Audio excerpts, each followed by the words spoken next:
je dois dire que j'ai été rassuré en écoutant les propos de la Première ministre sur l'état du pays, les besoins du pays, mais aussi également de ces soucis qu'elle a manifestés envers ce qui se passe à l'est du pays. Elle a parlé de la sécurité et de tout ce qui se passe là-bas, qui me fait croire que le gouvernement a à cœur ces problèmes de sécurité qui est à l'est du pays. Ça, c'est un point qui m'a beaucoup intéressé. Et le deuxième, c'est au fait l'intérêt qu'elle a porté sur la communauté congolaise vivant ici au Japon. Elle nous a écoutés. Elle a donné la possibilité pratiquement à l'équipe, même si le temps était un peu réduit, de pouvoir s'exprimer. La façon dont on a eu cette interaction, pour moi, c'est le plus important. Les problèmes éducatifs qu'elle a beaucoup mentionné dans son propos me fait croire que le pays peut aller de l'avant si on donne beaucoup de poids à ce secteur qui est un tout petit peu négligé chez nous. Et favoriser aussi le climat d'affaires pour que les Japonais puissent se rendre chez nous et investir.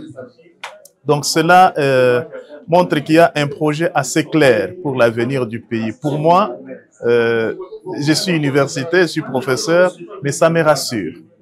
Il y a quelque chose qui se passe au niveau du gouvernement. Bien qu'on n'ait pas mentionné les problèmes religieux aujourd'hui dans les propos, mais au fait, je porte cette identité d'homme d'église ici au Japon.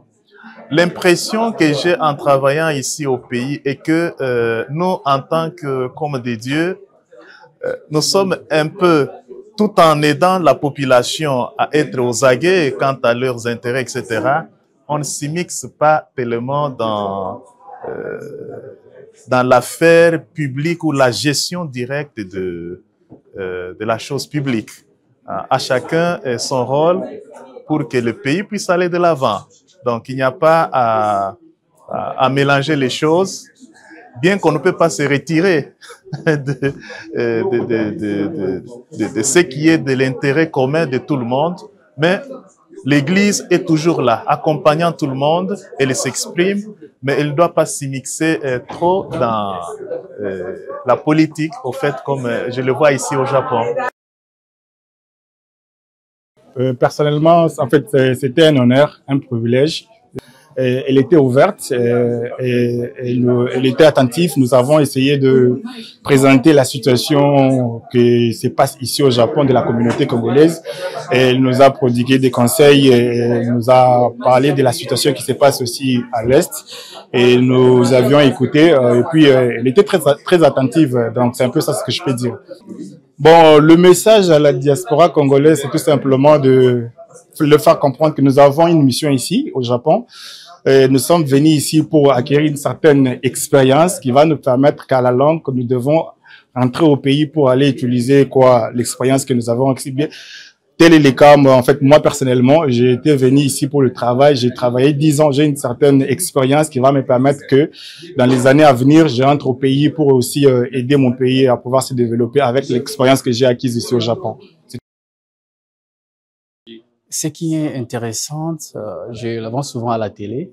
Aujourd'hui, c'était vraiment une bonne chose pour nous de palper sa présence face à face comme ça. Elle a l'essence de l'écoute et nous accordait vraiment le temps d'écouter ce qu'on avait à dire. Et en même temps, j'ai pu passer les messages car il y a trop de choses dans notre pays. Certes, on est ici, mais on n'est pas à l'abri parce que notre pays, c'est là où reposent nos cœurs. Alors, dans ces contexte, nous avons apporté ce qui était dans notre domaine, l'art de l'écrire, et nous avons écrit quelque chose. Ce qui est plus important pour nous, c'est le système éducatif. On ne peut pas changer le Congo comme dans un bâton magique, mais on n'a pas aussi non plus 36 solutions. La solution pour changer les choses de notre pays passe par le système éducatif. Sans cela, l'histoire va commencer à se répéter du jour au jour. Parce que ce qui se passe actuellement, ça s'est passé depuis longtemps, ça se répète. Tout simplement parce que nous travaillons les choses dans l'espace et non dans le temps. Nous devons associer l'espace et le temps et travailler. Et le système éducatif, c'est la seule chose qui peut changer les choses dans notre pays. C'est là où j'ai apporté un travail parce que le chef de l'État en 2020, il avait dit « Je dois investir dans l'homme ». Et pour moi, c'était comme si le chef de l'État m'avait donné un ordre. Et en 2020, j'ai commencé à travailler sur un projet. J'ai fini en 2023. Je suis arrivé au pays, mais c'était difficile de rencontrer les autorités. Et je suis rentré encore. Et Dieu merci, aujourd'hui, j'ai rencontré une autre maman. J'ai apporté les projets. Elle a pris mon travail en main. C'est vraiment quelque chose que j'ai beaucoup admiré.